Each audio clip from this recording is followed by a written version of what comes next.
nampak tu. Oh, syok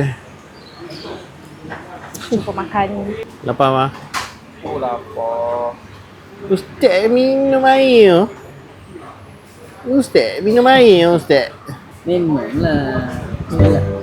Assalamualaikum semua. Now we are at the 5-star staycation hotel, permanent hotel ever. Hotel our permanent home. Tapi kalau nak masuk hotel, nak check in, kita ada satu ustaz bersama kita.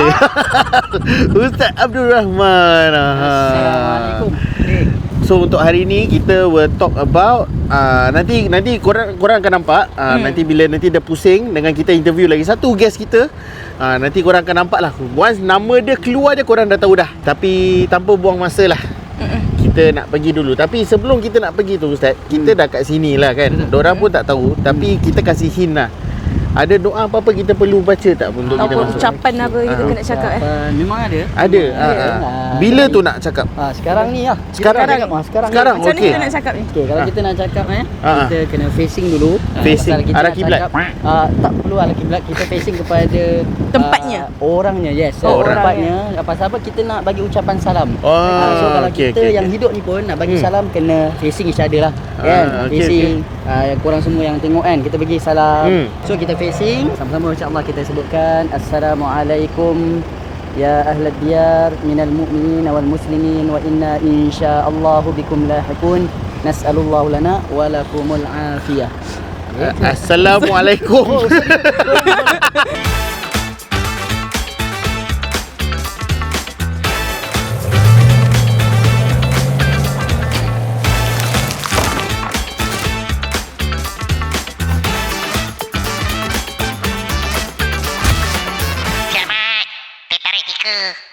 Alamak, leceh lah korang ni.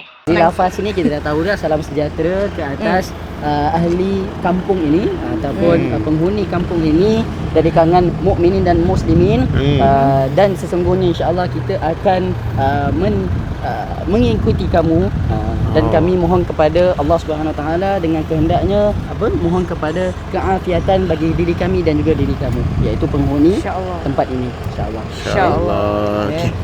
Jom.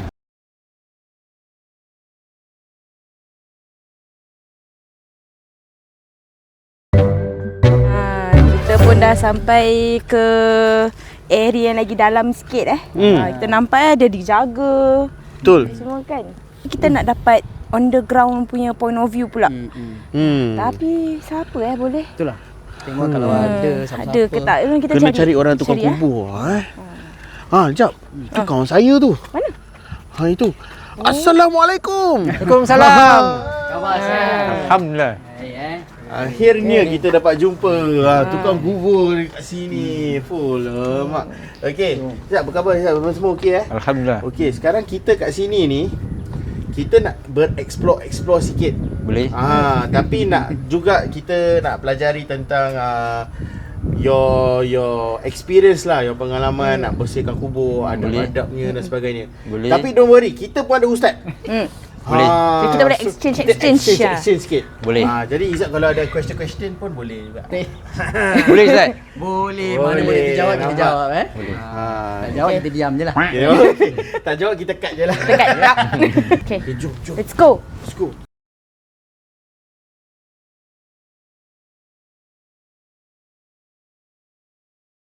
Okay, so kita berada di salah satu kubur bagi kenalan mana antara adabnya yang kita boleh buat, kita sampai saja, kita ucapkan salam, kita face kepada bahagian kepala almarhumah, ini almarhumah, dan kita bagi salam, ucapkan salam seperti lafaz yang kita sebutkan tadi. Assalamualaikum ya ahli diyar minal mu'minin wal muslimin wa inna insyaallahu bikum lahiqun nas'alullahu lana wa lakumul afiyah.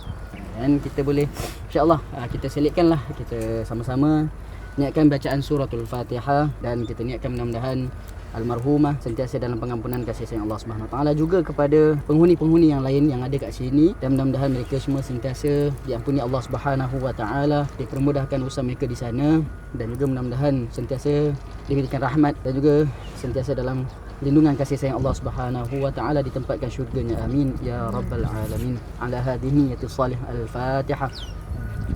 A'udzu billahi minasyaitonir rajim. Bismillahirrahmanirrahim. Alhamdulillahi rabbil alamin. Arrahmanir rahim. Maliki yaumiddin. Iyyaka na'budu wa iyyaka nasta'in. Ihdinas siratal mustaqim. صراط الذين أنعمت عليهم غير المغضوب عليهم ولا الضالين آمين. Dan kita boleh doakan. Kita doakan secara khusus dan umum kepada yang lain insya-Allah. A'udzubillahi minasyaitonirrajim. Bismillahirrahmanirrahim. Alhamdulillah rabbil alamin wassalatu wassalamu ala asyrafil anbiya'i wal mursalin sayyidina Muhammad wa ala alihi wa sahbihi ajma'in. Allahumma ighfir laha warhamha wa'afiha wa'fu anha.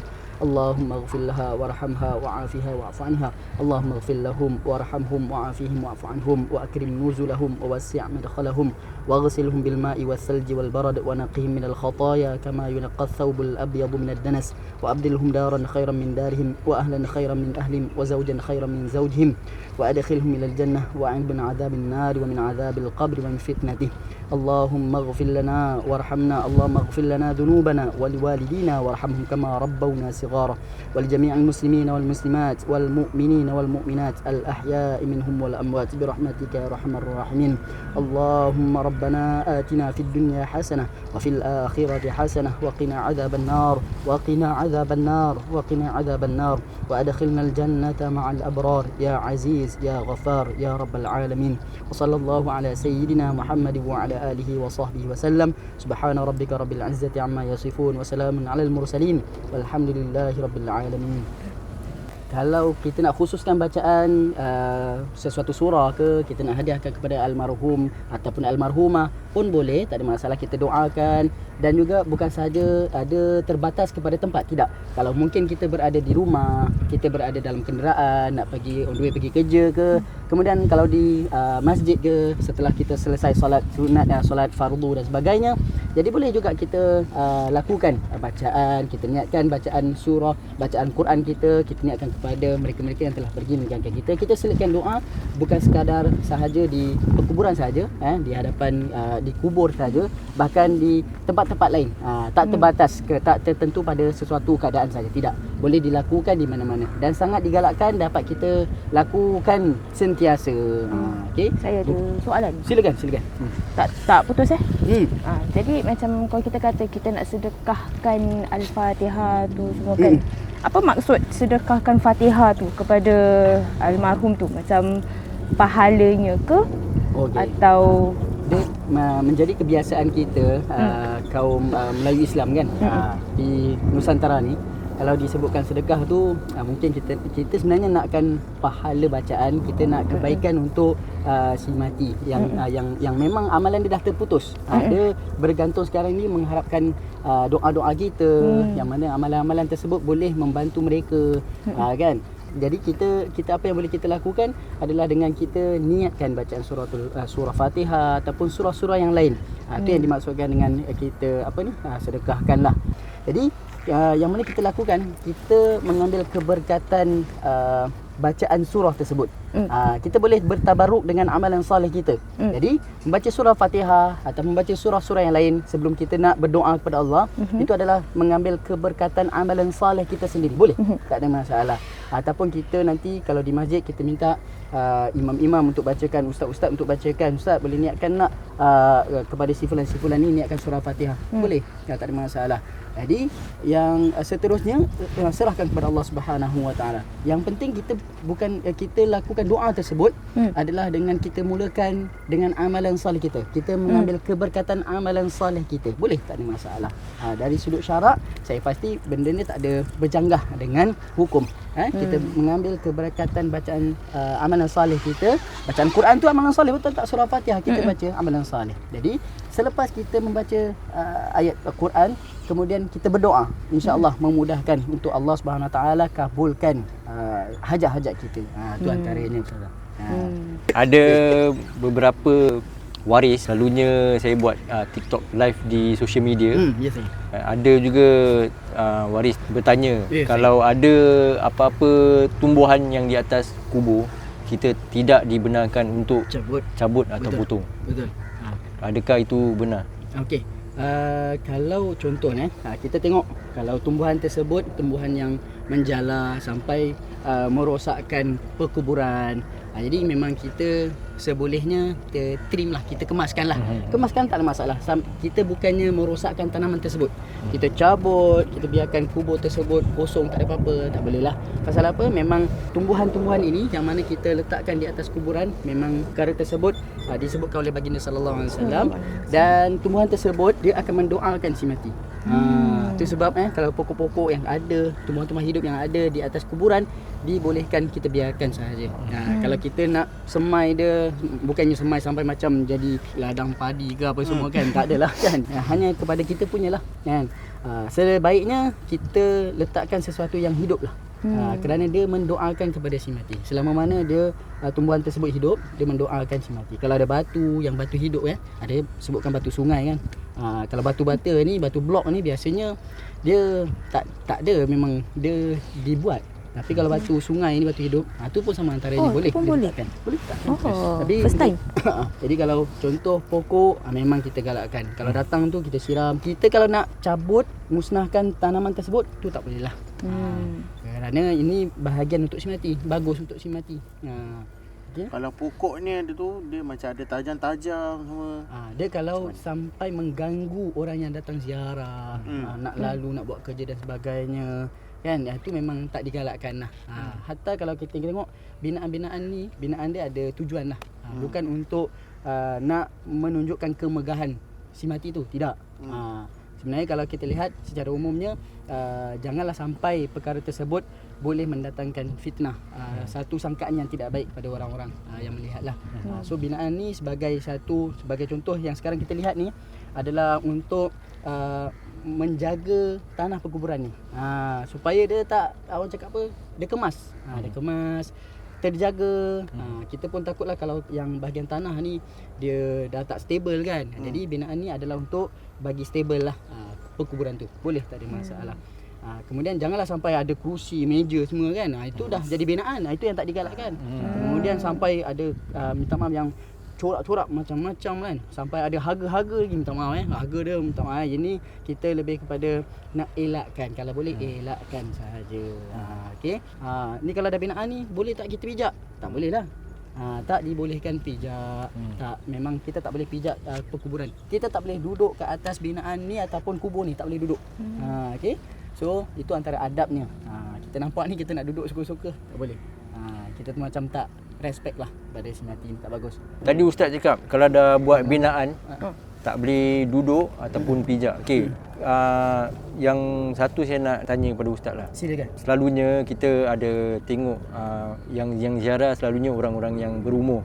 Yang dah uzur. Faham. So diorang kadang-kadang lutut tak kuat, tak apa. So kita dekat sini kita ada cetakkan satu khas kubur yang boleh dibenarkan NEA untuk letakkan macam bangku di ujung kaki. Dia sejengkal je, dia boleh duduk. Jadi dia punya kaki dia tak sakit. Okey, faham. Itu dibenarkan tak? Okey, sekadar kalau kita tengok binaan ni dia kalau dia nak duduk kerana bersebab, memang dia orang cakap apa, dia lebih kepada binaan tu bukan untuk kita duduk. Tapi kalau dalam keadaan tu, situasi tersebut, kita dah tak boleh berdiri macam ni, dia dah Macam nak saya berdiri ni pun dah tak macam boleh. tengah-tengah ni boleh lah. Nak duduk pun tak boleh kan. Jadi dia nak duduk yang tempat, kalau orang cakap apa, lantai terus, takut dia ada menyukarkan orang tersebut lah. Jadi ada bahagian khas dia letakkan, tak ada masalah, boleh. Sebab dia punya tujuan tu memang Tujuan untuk dia, orang membantu orang lah, untuk yang datang ziarah. Dia bukan binaan. Bukan sengaja. Yes. Dia bukan termasuk binaan. Yes, kalau kita tengok Inilah. kat sini, alhamdulillah, saya nampak memang tak melebihi sejengkal. Seperti yang mana saudara Izzat sebutkan, sejengkal, tak lebih daripada sejengkal. Bermaksud memang apa yang pekerjaan tentang Izzat ni dan juga yang lain dia mengikut kepada hukum syarak juga.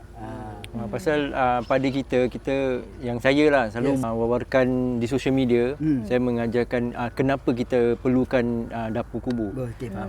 Sebab-sebab dia untuk nak jaga kawasan dan juga jaga kubur itu. Bukan kerana nak cantikkan ke, Yes, ada betul. sikap-sikap nak buat kecantikan ke apa, tidak. Nak jaga dia. Tu pasal saya memang beruntung lah hari ni Ustaz ada boleh Clear the doubts. yes. Boleh betul ke? Yes, boleh betulkan lagi kadang-kadang. Jadi Dan tujuannya lah, Ya. kena ingat kepada tujuan niat kita ni nak buat dapur ni ke atas kubur ni, binaan atas kubur ni bukan suka-suka lah ada maybe yang penonton ni diorang tak berapa faham apa tujuan-tujuan tu will mean. Yes, silakan. Jadi saya boleh terangkan. terangkan dan kongsi sikit. Okay, so sekarang kita berada di satu tanah perkuburan di mana ada windmill. Jadi Abang Izzat boleh kongsi sikit apa fungsinya? Okey, fungsi windmill ni, keliling ni banyak burung gagak, banyak jenis-jenis burung lah. Diorang akan hinggap dekat atas pagar ataupun dekat atas signboard di atas kubur. So bila dia menginggap, dia akan melepaskan najis. Najis tu ada benih-benih buah dengan kadang-kadang ada benih daripada bunga-bunga yang akan Merosakkan. tumbuh lah dekat atas kubur. Daripada situ dia akan merosakkan kubur. Tu pasal kita faham kenapa ada yang pasang ni. Yes. Ni untuk halau. Ya saya, halau burung. Burung tak akan ada di tempat-tempat yang ada benda yang bergerak. Okey, jadi ini bukan perhiasan. Ada tujuan lah. Ada tujuannya. Ada lampu sebagainya ni saya tak pasti. Mungkin ada Lampu sebab. pun ada sebab. Ustaz. Lampu kadang-kadang kalau kita nak tahu, kadang-kadang di malam hari lepas sembahyang maghrib ke isyak ke, ada juga orang datang ziarah kubur di malam hari. Lepas kerja ke apa. So diorang nak tahu mana lokasi kubur ibu bapa dia. Tu pasal diorang letak lampu. Pasal kalau boleh tengok kawasan kuburan ni tidak ada lampu. Tidak ada lampu. So lampu-lampu ni adalah untuk guideline. Jadi diorang tahu di mana kubur. Itu saja. Ya, ada tujuan juga. Kepada yang ahli keluarga mungkin tak berkesempatan siang harinya Yes, untuk ziarah. Jadi dia hanya mungkin malam tu memang sesuai baginya untuk datang ziarah. Yes, dan dia dapat jagakan keselamatan. Kalau di Singapura ni kita di sini malam ni di kawasan ni memang gelap Gelap. Memang gelap. Jadi untuk saya sendiri tak disarankan lah berdekatan kita mungkin ada binatang-binatang yang orang cakap apa berbisa dan sebagainya, tapi korang take care lah, jaga diri korang. Jaga diri korang, cuma tak digalakkan waktu malam lah, siang lah walaupun sampai satu tahap melainkan benda tu memang tak boleh elakkan lah. Hari tu mungkin nak pergi belayar musafir, jadi hari tu saja, malam tu saja yang dia ada waktu untuk dia datang ziarah, bolehlah datang yang penting kena ingat jangan sampai menyusahkan diri, jangan sampai membebankan diri kita sampai keselamatan kita terjejas. Elakkan lah ada waktu siang kita try tu cari satu masa untuk siang hari lah. Okey, wallah. Ustaz, Ya, saya ada satu soalan yang saya memang nak tanyalah daripada dulu. Okey, tentang kain. Kenapa rakyat-rakyat Melayu Islam di Singapura ni diorang letak Okey, satu kalau yang mana kita lihat ada kain di bahagian ni sebatu nisan. Ada yang letak, ada yang tak letak. Kalau kita letak ni kain putih sebagai tanda isyarat ni bahagian kepala si mati. Penghuni yang kat sini. Jadi kita tahu ni bahagian kedudukan kepala. So kita kalau nak datang bagi salam, kita bagi salam terus kat kepala dia lah. Kita jumpa facing, kita terus face muka kita menghadap ke bahagian nisan ni, yang ni kedudukan kepalanya.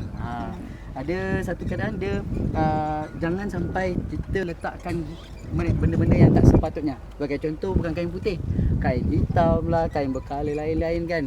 Takut apa, dia mungkin ke arah benda-benda yang khurafat, benda-benda yang jauh menyimpang daripada ajaran Islam. Jadi tujuannya kain putih ni adalah nak menentukan bahagian kepala lah. So tak ada masalah untuk kita letak, just kena jaga-jaga, kena hati-hati supaya tak sampai ke arah khurafat tu lah, yang ke arah menyimpang. Menyimpang ni sampai dia tak ada panduan, dia just ikut, ataupun ada nauzubillah min zalik, amalan-amalan yang tak sepatutnya dia buat. Jadi dia nak letak tu atas alasan yang memang bertentangan dengan ajaran Islam. Okey Ustaz, saya ada fakta-fakta kenapa diorang letak kain, diorang ikat kain. Okey, dulu tahun 70-an kubur-kubur yang ada di Singapura ni, diorang akan bina dengan dua betul, nisan. Saya pun So, macam ingat dulu arwah atuk ada dua. So dulu-dulu memang tak ada, diorang tak ada naikkan dapur kubur, semua tak ada. Betul. Kerana bahan-bahannya diorang susah nak dapat, satu, kedua mahal. So apa diorang buat? Diorang nak bahagikan kepala dengan kaki, bahagian kepala penisan diorang tinggikan, bahagian kaki diorang rendahkan. Lepas tu, kedua, kenapa diorang ikat kain? Kerana dulu tak ada teknologi. Nak cakap, okey, saya dah ziarah kubur, okey, Mahir dah ziarah kubur, macam mana nak beritahu? Kita tinggal lain-lain kampung. Oh, macam orang selepas saya datang dah ada orang datang. Daripada kain. Kain akan pudar. So yang baru dah lama dah baru ziarah, dia akan nampak baru. Dan lama nampak kuning-kuningan. Nampak macam dah Ya, saya. Dengan lagi satu, dulu di Singapura macam under tunnel punya piping ke apa kan, diorang ada macam letak bunjul ataupun sesuatu macam batu nisan. Macam gitu. So diorang ingat ni kubur. So diorang nak differentiate, diorang nak bezakan, diorang letak kain. Pernah saya nampak. Saya ingat kubur. Bukan. Jadi dia untuk tandakan, satu dia kubur, daripada second kalau ikut zaman dulu nak differentiatekan lah. Yes, itu saja. Tapi lepas 2007 MUIS ada keluarkan satu fatwa ni. Diorang cakap, okey, sekarang kubur dah tak payah nak letak dua nisan, letak satu nisan bahagian kepala je. Jadi senang. Kita dah boleh tahu perbezaan dia. Terima kasih Izzat share satu benda yang ilmu baru untuk kita lah. Kan, betul tak? So sekarang nak letak boleh, tak letak pun boleh. Ya, saya. Tapi kalau boleh, benda ni memang nak menentukan kita, nak memudahkan kita. Kadang kain-kain ni pun antara sebab juga nak tahu ni kubur siapa. Sekarang dah ada nama kat sini. Dah tertulis nama. Kita pun dah tulis nama pun susah nak cari orang. Betul tak? Nama kan?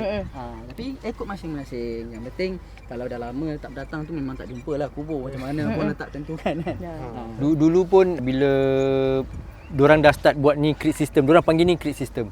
Okey, bila diorang mulakan buat grid system ni, kita punya government, diorang suggest tak payah buat dapur kubur, tak payah ada apa-apa, just letak plug namanya, nama gini je. Tapi kita orang-orang Islam, kita takut orang langkah. Betul. Orang langkah, ada binatang ada duduk ke. Ni jadi orang-orang lama diorang pergi appeal lah, diorang berbual, diorang minta izin, dan inilah sekarang. So saya pun haraplah kalau generasi akan datang ke apa, dia buat kubur, dia nak jaga kubur ke apa, jagalah dengan sepenuh hati ni lah. Pasal kubur ni kita nak kena jaga. Kalau kita tak jaga, siapa lagi nak jaga kan? Betul. Okay, sekarang kita sudah share sedikit banyak tentang macam mana ada adabnya dan sebagainya dalam menziarahi kuburan. Jadi tadi kita dah dengar kepada Ustaz Abdul Rahman kita. Kita pun dengar juga fakta-fakta yang diberi oleh Abang Izzat kita. Jadi sekarang kita buat aktiviti sikit. Kita tolong dia pula bersihkan kubur. Abang Izzat cakap kita ada juga cara-caranya untuk bersihkan kubur, betul? Boleh share sikit lah, like apa yang kita perlukan untuk bersihkan kuburan? Selalunya untuk kuburan yang ada di diorang panggil ni Lim Chu Kang Cemetery Services. Ni tempat kawasan Muslim lah. So selalunya bila kita nak bersihkan kubur-kubur di kawasan sini, kita perlu sarung tangan, glove, pemotong rumput dengan trash bag. Beg sampah. Beg sampah banyak orang lupa Tadi tak tahu nak buat apa dengan benda tu. Pasal selalunya kebanyakan orang yang ziarah waris-waris, diorang akan buang Kat tepi-tepi. je. Ini kawasan perkuburan, kita nak kena jaga kebersihan. Pasal kita orang-orang Islam memang jaga kebersihan. So nak kena utamakan kebersihan lah. So bila kita nak bersihkan tu, pertama kali dah ada perkakas dah ada, okey. Sebelum kita masuk pijak di rumput, daripada luar tu kita dah nak kena baca doa. Doa-doanya simple lah, kita baca Al-Fatihah. Lepas tu bila dah masuk tu kita sedekahkan Al-Fatihah lagi. Dah gitu. Then before sebelum kita mula first cut tu kita baca bismillah. Then sebelum kita potong, kita nak kena tengok kubur dia macam mana. Kita jangan bunuh apa-apa binatang-binatang ataupun serangga-serangga yang ada kat dalam kat kubur ni. Diorang walaupun di atas kubur, kita nak kena respect. Nak kena jaga juga. So macam gini ada siput. Siput. Besar ni. Ada siput ni.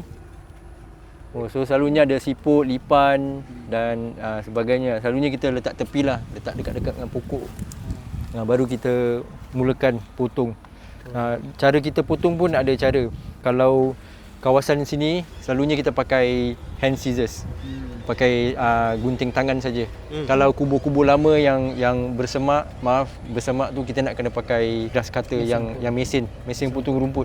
Sebab satunya untuk keselamatan. Kadang-kadang kita kat kawasan yang bersemak tu ada ular. Betul. Ada ular, ada binatang-binatang lain. So kita bila start enjin tu, dia bunyi bising, diorang akan lari lah. Dengan saya nak kongsi sikit lah. Banyak orang dekat social media cakap kat kubur banyak ular, nak takut ular, takut ni, takut tu. Sebenarnya dekat kawasan kubur ni memang ada ular, tapi ular-ular yang jenis-jenis ular yang ada di sini dia tak mengganggu. Salah satu ular python lah, python tu dia stationary kat situ tapi dia tak akan attack. Dia kalau rasa terancam baru dia attack. So sini the common is black spitting cobra. Black spitting cobra diorang tak akan patuk, tak akan kejar manusia, dia akan lari. Sebaik banyak mungkin dia nak lari. Dia tak nak attack siapa-siapa pun. Walaupun tu territory dia. Yes. Oh, dia tak akan attack. Dia tak akan stay situ dekat tunggu, tidak. Cobra tak macam itu. Okey, lepas itu, kalau kubur seperti ini kita hanya pakai gunting tangan ajalah. Potong. So cara potong dia pun kita nak kena tahu cara potong dia, bukan potong gitu je. Okay.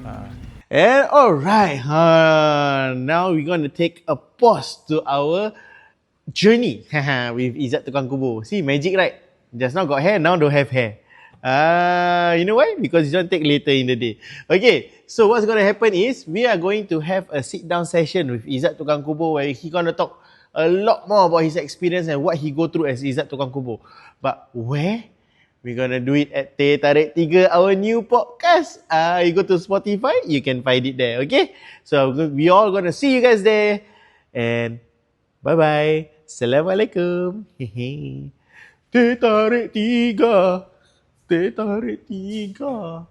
Dah habis.